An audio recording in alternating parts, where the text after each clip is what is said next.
Mangalayatan university का अपना radio station radio Narad 90.4 FM, जन जन की मंगलवाणी। स्वागत है दोस्तों, रेडियो नारद 90.4 FM से मैं हूं आपके साथ आरजे याशी और प्रोग्राम शुरू हो गया है मेरी प्रतिभा। लेकर आई हूं आपके लिए खास एपिसोड जिसका हर पल है प्रतिभा से भरा हुआ, जहां टैलेंट को मिलता है एक मंच और प्रतिभा बनती है आपकी पहचान। आज का एपिसोड होने वाला है बहुत ही खास, क्योंकि आज के मेहमान हैं डिसिप्लिन के चैंपियन, जिनके कदम करते हैं मार्च तो देश का मन गर्व से भर जाता है। मैं बात कर रही हूँ 8 यूपी बटालियन एनसीसी अलीगढ़ के कैडेट्स, जिनके अंदर है देशभक्ति का जुनून और टैलेंट का तूफान, जो ना सिर्फ डिसिप्लिन का प्रतीक है बल्कि टैलेंट का जीता जागता उदाहरण भी है। आज कोई कविता के जरिए अपने जज्बातों को बयां करेगा, तो कोई सुरों से दिल जीत लेगा, तो कोई हमें हंसा हंसा कर लाजवाब कर देगा। तो चलिए शुरू करते हैं एक बेहतरीन टैलेंटेड जर्नी को। कैडेट्स, आप सबका बहुत बहुत स्वागत है आज के इस खास एपिसोड में। Thank you ma'am. तो सबसे पहले मिलते हैं हमारे आज के पहले कैडेट से, कैडेट पंडित अरुणकांत गौतम जी, जो कि इगलास से हैं, जिनके सुरों में है एक अलग ही जज्बा और इनके गाने का अंदाज सुन के आपका दिल कहेगा वाह ताज। तो चलिए शुरू करते हैं। नमस्कार, थैंक यू मैम मुझे बुलाने के लिए। मैं अपना गाना स्टार्ट करता हूँ। कभी राम बने के कभी श्याम बने के चले आना प्रभु जी चले आना। कभी राम बने के कभी श्याम बने के चले आना प्रभु जी चले आना। तुम राम रूप में आना, तुम राम रूप में आना। सीता साथ लेके धनुष हाथ लेके चले आना प्रभु जी चले आना। कभी राम बने के कभी श्याम बने के चले आना प्रभु जी चले आना। तुम श्याम रूप में आना, तुम श्याम रूप में आना। राधा साथ लेके मुरली हाथ लेके चले आना प्रभु जी चले आना।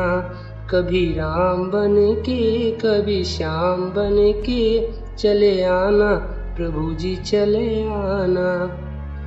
तुम शिव के रूप में आना, तुम शिव के रूप में आना।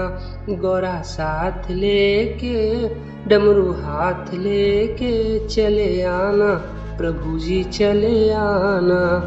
कभी राम बने के कभी श्याम बने के चले आना प्रभु जी चले आना।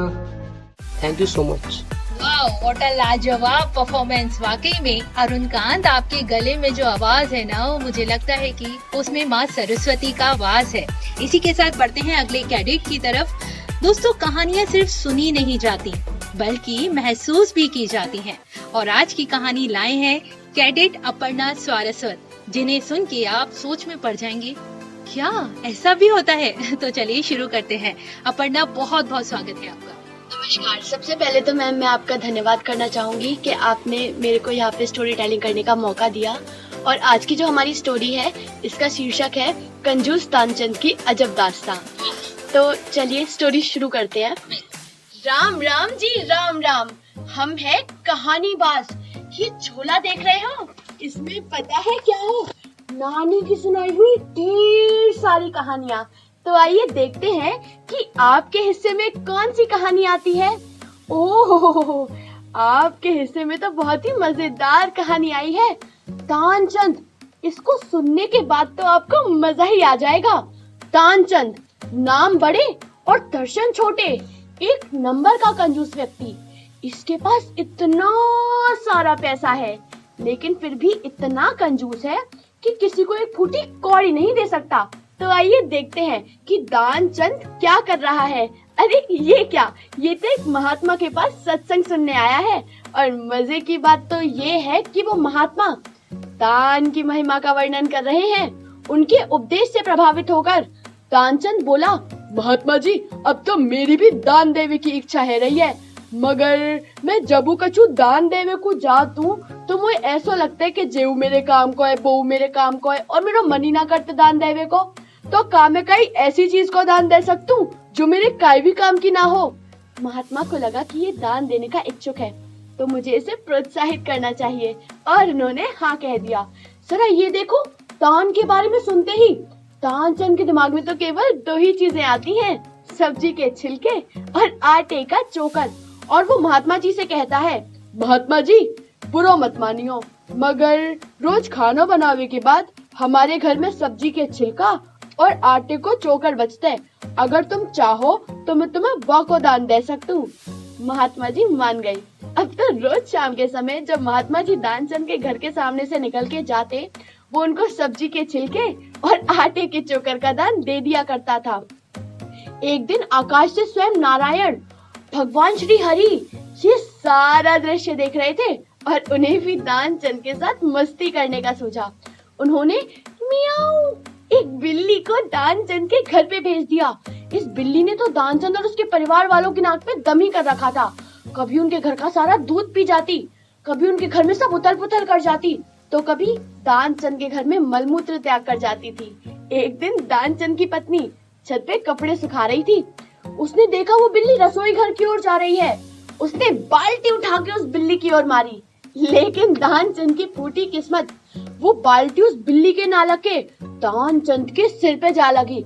हाय भगवान जी, तेने कहा करो, तेने तो मेरी चांद ही फोड़ दी। अरे मैं तो वो बिल्ली के मार रही, तुम कांटे बीच में टपक पड़े, सोचे तुम्हारे लग गई। ऐसे ही एक दिन दानचंद की पुत्रवधू रसोई घर में खाना बना रही थी। उसने देखा वो बिल्ली रसोई घर की ओर जा रही है। उसने बेलन उठा के उस बिल्ली की ओर मारा, लेकिन वो बेलन भी उस बिल्ली के ना लग के दानचंद की कमर पे जा लगा। हाय राम, मादो मादो मादो रे, हाय मेरी कमर जे, तेने कहा करो। अरे बाबूजी, मैं तो वो बिल्ली के मार रही, तुम कहाँ थे बीच में आए गए, सोचे तुम्हारे लग गई। कहीं ऐसा ना होए जब बिल्ली के चक्कर में तुम सबरे के सबरे मोये मार डालो। जाको कछु ना कछु इंतजाम तो करना ही पड़ेगा।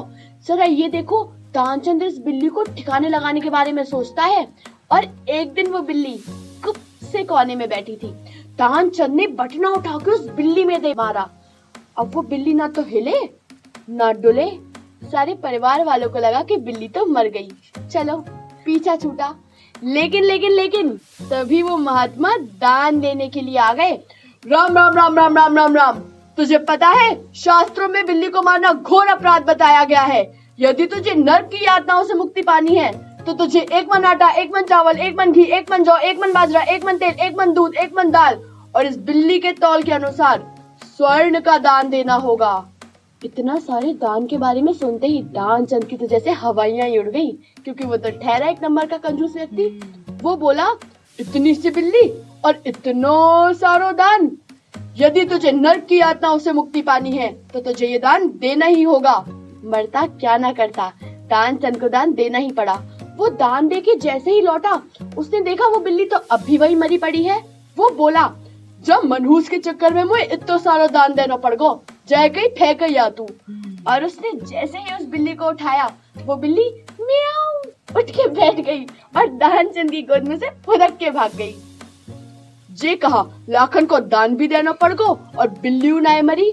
यदि हमारे क्षेत्र ब्रज के प्रसिद्ध कवि काका हाथरस यहाँ होते तो अपना 6 पंक्ति का छक्का कुछ इस प्रकार लगाते। कृपण दान में दे रहा छिलका चोकर हाय, कृपण दान में दे रहा छिलका चोकर हाय। हंसी सूझी भगवान को बिल्ली भेजी जाए, बिल्ली भेजी जाए भाग उस घर के फूटे। अन्न धन सुवर्ण सभी उस कृपण के छूटे। तो भैया धन संचय अत ना करो, दान करो सुख पाओ, नाय तो नारायण की ओर ते घर में बिल्ली पाओ। हमें दान पुण्य करते रहना चाहिए, क्योंकि क्या पता आप जो दान दे रहे हो उसे किसी जरूरतमंद की मदद हो जाए। और कंजूसी करना तो वैसे भी बुरी बात है। हमें हमेशा खुशी के साथ रहना चाहिए। मेरी कहानी को इतने धैर्य के साथ सुनने के लिए आप सभी का धन्यवाद। वाह अपर्णा वाह, वाकई में आपका अंदाज और आपकी कहानी काफी निराली है। कहीं ना कहीं आपके लिए इंतजार कर रही चाय की प्याली है। दोस्तों, आखिर में मिलते हैं कुछ ऐसे कैडेट से जो मिलकर एक छोटी सी ग्रुप प्रस्तुति देने वाले हैं। एक म्यूजिकल, एक मैसेज जो देशभक्ति से भरा हुआ है। तो चलिए मैं स्वागत करना चाहूंगी आर्यन, दिनेश, विवेक, सोनिया, सरिता और ओवेस का इस प्यारी सी ब्यूटीफुल सी परफॉर्मेंस के लिए। Thank you ma'am. तो आप लोग शुरू करें इस प्यारी सी म्यूजिकल परफॉर्मेंस को। वंदे वंदे मातरम, वंदे वंदे मातरम, वंदे वंदे मातरम, वंदे वंदे मातरम, वंदे वंदे मातरम, वंदे वंदे मातरम, वंदे। बांध कफन अपने सर पर हम, देखो वीर जवान चले, एक तिरंगे के पीछे ये सारा हिंदुस्तान चले। माँ तुझे सलाम, माँ तुझे सलाम, भारत माँ के वीर नहीं कम, बन के हम तूफान चले। ओ माँ, ओ माँ, भारत माँ के वीर नहीं कम, बन के हम तूफान चले। एक तिरंगे के पीछे ये सारा हिंदुस्तान चले। माँ तुझे सलाम, माँ तुझे सलाम। वंदे वंदे मातरम, वंदे वंदे मातरम, वंदे वंदे मातरम, वंदे। रुकना कभी सीखा नहीं, झुकना हमें आता नहीं, जब तक है जान जब तक है हम, बढ़ते रहे अपने कदम। हिम्मत है जो रो रो के लो, धरती से हम डरते नहीं, अपना लहू कहता है हम वीर हैं मरते नहीं। वंदे वंदे मातरम, वंदे वंदे मातरम। ओ माँ, ओ माँ, ओ माँ। हाय, मैं हूँ अपर्णा सारस्वत। हेलो, मैं हूँ सरिता कुमारी। नमस्कार, मैं हूँ सानिया खान। और आज हम आप सभी के सामने प्रेजेंट कर रहे हैं एक ग्रुप सॉन्ग। ऐ मेरे वतन के लोगों। तो सुनकर बताइएगा आपको कैसा लगा ये हमारा ग्रुप सॉन्ग। अगर अच्छा लगा तो हम फिर आएंगे। जब घायल हुआ हिमालय, खतरे में पड़ी आजादी, जब तक थी सांस लड़े वो, जब तक थी सांस लड़े वो, फिर अपनी लाश बिछा दी, संगीन पे धर कर माथा, सो गए अमर बलिदानी, जो शहीद हुए हैं उनकी जरा याद करो कुर्बानी। ऐ मेरे वतन के लोगों, जरा आँख में भर लो पानी, जो शहीद हुए हैं उनकी जरा याद करो कुर्बानी, जरा याद करो कुर्बानी। Oh wow, what a grateful performance. वाकई में आपने तो हम सभी के दिलों में एक जोश पैदा कर दिया, हमारे रोंगटे खड़े हो गए। आप लोग बहुत कुछ कर सकते हैं और आगे बढ़ सकते हैं। मेरी दुआएं आप सभी के साथ हैं और आपका बहुत बहुत धन्यवाद। तो दोस्तों, ये था आज का शो मेरी प्रतिभा, जिसमें एनसीसी कैडेट्स ने हमें सिर्फ डिसिप्लिन ही नहीं, अपना टैलेंट भी दिखाया है। इनकी प्रतिभा ने दिखाया है कि अगर जज्बा हो तो हर यूनिफॉर्म के अंदर एक कलाकार छुपा होता है। रेडियो नारद की तरफ से इन सभी कैडेट्स को दिल से शुक्रिया। आप सभी का बहुत बहुत धन्यवाद। आपका टैलेंट, आपका डेडिकेशन दोनों ही लाजवाब है। Thank you ma'am. इसी के साथ दोस्तों, अब मैं प्रोग्राम में लेती हूँ आपसे विदा। मैं हूँ आपके साथ आरजे याशी। मिलूंगी आपसे अगले एपिसोड में नए टैलेंट्स को साथ लेकर। तब तक के लिए बने रहिए, खुश रहिए, सुनते रहिए, मुस्कुराते रहिए और अपनी प्रतिभाओं को जिंदा रखिए। सिर्फ और सिर्फ रेडियो नारद 90.4 FM पर, जन जन की मंगलवाणी। Stay tuned.